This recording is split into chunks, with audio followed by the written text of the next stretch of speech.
समी इब्राहिम साहब senior anchor person तजियाकार साथ मौजूद हैं। समी इब्राहिम साहब, ये बड़ा तवील खिताब अभी शहबाज शरीफ ने किया और कुछ दावे भी किए, महंगाई कम करने की भी बात की, ऐलानात भी किए उन्होंने, 10% इजाफे माहाना जो कर रहे हैं, साथ साथ तनख्वाहों में इजाफे की बात की, मुआशी तौर पर कह रहे हैं मुल्क को मुस्तहकम करेंगे। अभी जो हुकूमत गई है खासा तनकीद का निशाना बनाया उन्होंने, क्या कहेंगे आप इस स्पीच पर? देखिए, उन्होंने तनकीद का निशाना बनाया जो कि तवक्को की जा रही थी, और फिर उन्होंने कुछ रिलीफ भी लोगों को देने की कोशिश की, जिसमें पेंशन में इजाफा किया गया, तनख्वाह में इजाफा, कम अज़ कम उजरतों में इजाफा। ये तो वो उन्होंने पॉलिटिकल जो चीज़ें हैं वो की हैं। लेकिन मैं उनकी तकरीर के उस हिस्से से ज़रा ज़्यादा परेशान हूँ जिसमें उन्होंने नेशनल सिक्योरिटी कमेटी का जिक्र किया है, जिसमें उन्होंने वो जो एक मरासला है जिससे बू आती है कि एक साजिश हुई है, उसमें नेशनल सिक्योरिटी कमेटी का एक इलामिया आ चुका है जिसमें तीनों सर्विसेज चीफ शामिल थे, और जिन्होंने ये कहा कि ये लैंग्वेज गलत है और ये इंटरनल अफेयर्स में मुदाखलत है, और फिर एक डिमार्च जो है वो वाशिंगटन में भी दिया गया और यहाँ पर भी दिया गया।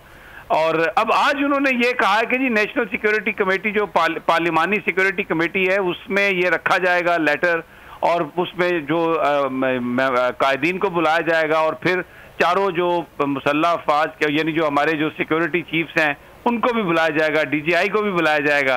तो वो ऑलरेडी एक इलामिये में एक ओपिनियन उनकी आ चुकी है। अब क्या उनसे वो दिलवाना चाहेंगे?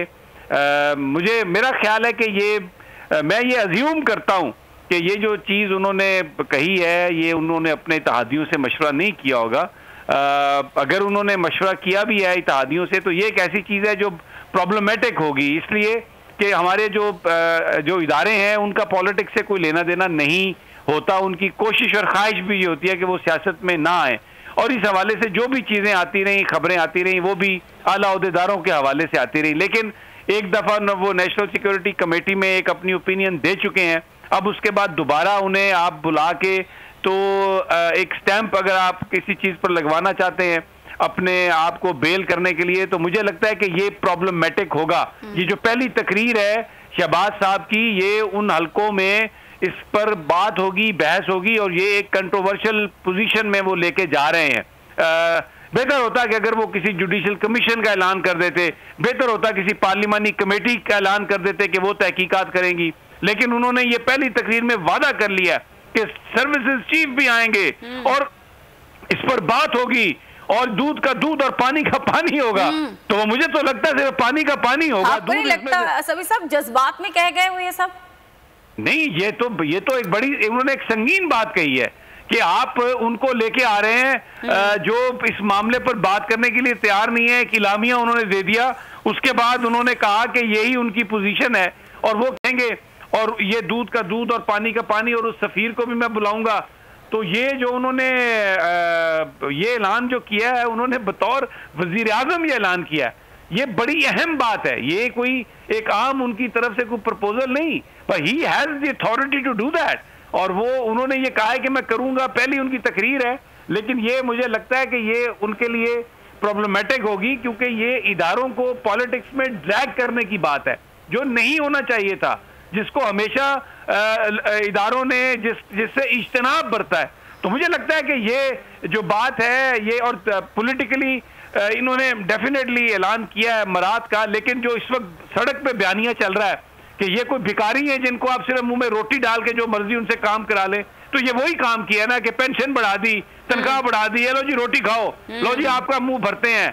तो वो तो सोने के पिंजरे में बंद कोई नहीं होना चाहता। जो पाकिस्तानी सड़क पे निकले हैं वो तो इसलिए निकले हैं कि हमारी एक आज़ादाना इंडिपेंडेंट हमारी एक पॉलिसी होनी चाहिए, और ये हम जो एक इम्पोर्टेड गवर्नमेंट है बकौल इमरान खान के, उसको हम एक्सेप्ट नहीं करेंगे। They mean business, they are very serious. उन्होंने बाकायदा इस्तीफे दे दिए हैं। तो ये, और फिर ये एक तरफ तो वो कह रहे हैं कि डायलॉग डायलॉग डायलॉग, और दूसरी तरफ उन्होंने जो तनकीद की है इमरान खान पर और माजी की गवर्नमेंट पर, तो ये डायलॉग आपस में ही करना चाहते हैं। इनको आपस में ही परेशानी है कोई कि ये छोड़ जाएंगे। तो आज वो ये कह रहे थे कि देखें हमने मिल के रहना है, डायलॉग से रहना है, और क्योंकि अपोजिशन तो है नहीं, अपोजिशन तो जा चुकी, ये तो सारे वो लोग हैं जो इस वक्त हुकूमत में हैं, तो उनको मुखातिब करके ये कहना कि डायलॉग डायलॉग डायलॉग, तो इसका मतलब है कि देयर आर सम एप्रीहेंशंस, उनके जहन में ये खतरात हैं कि ये जो हुकूमत बनने जा रही है ये शायद कोई बहुत ज्यादा लॉन्ग लास्टिंग नहीं होगी, और इस पे टूट फूट का अमल शुरू होगा। तो आई थिंक जो खतरात हैं उनका भी पता चल रहा है, लेकिन मैं फिर ये कहूंगा कि एक कंट्रोवर्सी उन्होंने शुरू कर दी है कि वहां पर मुसल्लह अफवाज के हम सरबराहों को बुलाएंगे और दूध का दूध और पानी का पानी करेंगे, सफीर को भी बुलाएंगे। पीटीआई तो जा चुकी, तो इनकी अपनी जमातें हैं, तो ये क्या वो वहां पर अब ये बात करेंगे कि वो जो नेशनल सिक्योरिटी कमेटी का इलामिया था वो गलत था, और अब क्या आके इसका मतलब यह है कि आप ये स्टैंप लगाना चाहते हैं कि ये जो कुछ भी हुआ उसमें इदारे आपके साथ खड़े थे, और वो जो बयानिया रिजेक्ट कर रहे थे सारे का सारा ये गुलामी वाला और सारा वो सफीर का केबल, क्या आप उसको कहेंगे कि अब ये अपना बयान तब्दील करे, क्या करे? तो ये मुझे लगता है कि ये it is not a well thought plan.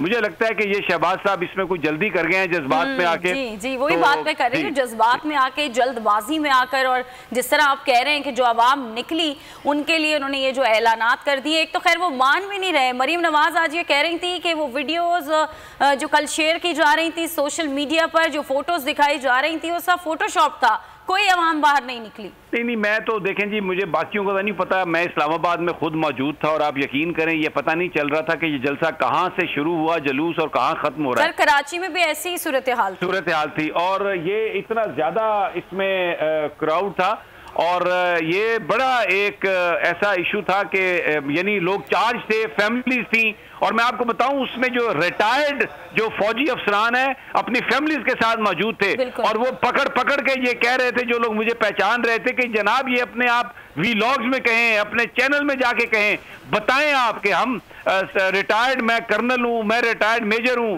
कि हम ये कह रहे हैं कि जनाब ये बिल्कुल गलत है और हमें गुलामी कबूल नहीं है। तो देखें आज क्या हुआ, अभी जो बड़ी, या तो ये होता ना एक आजाद खारजा पॉलिसी के हवाले से बात करते, आज उन्होंने फिर वही बात कही कि एक अजीम ताल्लुकात है अमेरिका के साथ।